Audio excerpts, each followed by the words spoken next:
पिताजी ने मुख्यमंत्री पद से इस्तीफा दिया और राज्यसभा के सांसद हुए। मैं उनके फैसले को स्वीकार करता हूँ। मैं जानता हूँ इस बात से आप सब के थे, राज्य की जनता भी थे, लेकिन अब उन्हें स्वीकार करना पड़ता। पिताजी के मार्गदर्शन में हम काम करेंगे। पिताजी ने जो 20 साल में किया है उसे मुझे जल्द तक पहुंचाना है, ये मेरा उद्देश्य है। इसके लिए मेरे आवश्यकता साथ को सहयोग देंगे।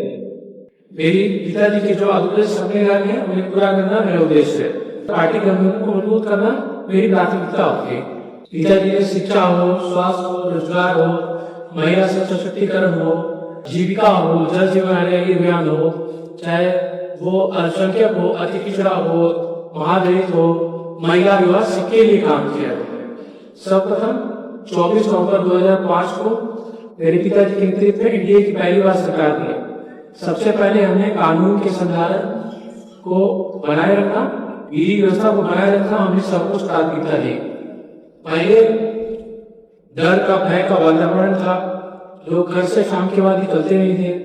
समाज में विवाद होता था, सांप्रदायिक दंगे होते थे, स्वास्थ्य की कोई व्यवस्था नहीं थी, पढ़ाई कम होती थी, बच्चे पढ़ते भी कम थे, बिजली की कोई व्यवस्था नहीं, सड़क कम थे। तो उस समय पिताजी के नेतृत्व सरकार द्वारा हमने हर सेक्टर पे काम किया। सबसे पहले हमने विधि व्यवस्था को बनाए रखा, कानून का राज स्थापित किया। अब लोग देर रात भी आराम से बाजार में अपना काम करते हैं, बिना किसी डर भय के कहीं भी आ जा रहे हैं। उस समय अपहरण एक उद्योग हुआ करता था, तो हमने विधि व्यवस्था को बनाए रखा, कानून का राज स्थापित किया। हमने शिक्षा के क्षेत्र में काफी काम किया, स्वास्थ्य सुविधाओं को बेहतर किया। 2005-2004 में करीबन 42,000 पुलिसकर्मी होते हुआ करते थे, अब करीबन 1,31,000 पुलिसकर्मी है। इसमें 30,000 महिला पुलिसकर्मी है, जो कि किसी भी दूसरे राज्य से हम महिला पुलिसकर्मी के मामले में देश में नंबर 1 है। थानों की संख्या 817 थी, अब 1380 थाने हैं। पुलिस वाहन 4,000 थे, 12,000। इस तरह से पुलिस के प्रशिक्षण के लिए कोई संतोषजनक व्यवस्था नहीं थी। पिताजी ने आदरणीय मुख्यमंत्री नीतीश कुमार जी ने बिहार की कैडेट राजकीय की स्थापना की। इस तरह से हमने कानून का राज स्थापित किया। हमने शिक्षा क्षेत्र के काम किए। उस समय शिक्षा का बजट 4,300 करोड़ होता था, अभी 70,000 करोड़। उस समय साक्षरता 47% थी, अब साक्षरता दर 79%। फिर पीएमसीएच को हमने 5,400 बेड के रूप में विकसित कर रहे हैं। ICI उसको भी हम 3,000 बेड के विकसित कर रहे हैं, और भी मेडिकल कॉलेज है वो भी हम आधी बेड के उपक्रमित कर रहे हैं। पहले न तो एक्सरे की व्यवस्था थी, न पैथोलॉजी की व्यवस्था थी, न मुफ्त दवा, अब सभी है। हम निःशुल्क दवा वितरित कर रहे हैं, फिर एक्सरे की सुविधा दे रहे हैं। मुख्यमंत्री सहायता कोष के माध्यम से गरीब मरीजों को उच्च स्वास्थ्य सेवाएं को राशि दे रहे हैं। पहले मात्र 6 थे, अब 12 कर रहे हैं।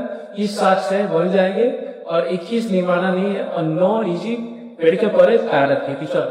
इस तरह से हमने स्वास्थ्य में काम किया। फिर हमने ऊर्जा में काम किया। प्रति व्यक्ति की खपत पहले 2075 थी, अब 363 की है। बिजली उपभोक्ताओं की संख्या 17.3 लाख थी, आपको 2 करोड़ 12 लाख की है। फिर बिजली की उत्पादन 540 गीगावाट थी, अब 8,800 मेगावाट। बिजली की आपूर्ति करीब 23 से 24 घंटा है पूरे राज्य ग्राम। इसमें हमने काम किया। फिर हमने अल्पसंख्यक के लिए हमने 9,000 कब्रिस्तानों की घेराबंदी करवाई। फिर हमने मदरसा को सरकारी मान्यता दिलवाई, मदरसा शिक्षकों को सामान्य शिक्षा के दिया। 1998 भारतपुर में सांप्रदायिक दंगे में थे, उस लड़कों में जो भी दोषी है उनको सजा दिया गया और उसको पीड़ित हुक्म में मौत है। मैं होंगे पहले साहित्य पेंशन के ऊपर 10,000 देते थे, अब 25,000 देते हैं। फिर उन्हें अल्पसंख्यक युवा विद्रोह के लिए आवासीय विद्यालय, छात्रावास, छात्रवृत्ति, अनाज तथा आधारित विकास विषय की स्थापना की। विकास मित्र बनाए, जिनका देश सरकार की कल्याणकारी नीतियों को बच्ची व कमजोर वर्ग तक पहुंचाना। फिर हमने पिछड़ा विभाग कल्याण विभाग का गठन किया।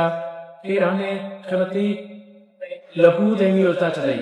2023 से पापा ने जब जनगणना कराई, उसमें करीबन 94 लाख को परिवार गरीबता है जो अपर कास्तों के भी थे, असंख्य दलित महादलित कुचला सब थे। तो वो कौन तो लाती की आशी है जन से एक साल बेटियों को हम 1,10,000 रुपए दे रहे हैं। इस तरह से हमने महिला सशक्तिकरण के काम किया। फिर हमने जल जीवन हरियाणा अभियान चलाई। इसका उद्देश्य है जल संरक्षण, पर्यावरण की रखना और हरियाणा। इसमें भी हमने किया 14 करोड़ की चक्कर लगाए जाते हैं। 8,000 स्काई दोनों को सुलभ कराए जा रहे हैं। हमने गंगा और योजना के अंतर्गत गंगा जी को दूध दिया गया, बाबा और राष्ट्रीय देगा। इस तरह से जल जीवन हरियाली चाहे अल्पसंख्यक को हमने सबके लिए काम किया है और आगे भी हम करेंगे। मेरी कोशिश रहेगी कि मैं इस गठबंधन को और मजबूत करूं। इसके लिए आज का साथ चाहिए पार्टी पर बना रहे कि आप भी जाएं और अपने क्षेत्र में जनता को कहें। सम्राट जी के नेतृत्व में एनडीए की नई सरकार बनी है। हम उनके नेतृत्व में काम करेंगे और उन्हें मेरी तरफ से, पार्टी के वरिष्ठ नेता हूँ, जमीनी कार्यकर्ता हूँ, सबकी तरफ से उन्हें बहुत बधाई शुभकामना देता हूँ। पिताजी भी हैं, उनके मार्गदर्शन में ही हम काम करेंगे और आगे भी विकास का क्रिया कर जाएंगे।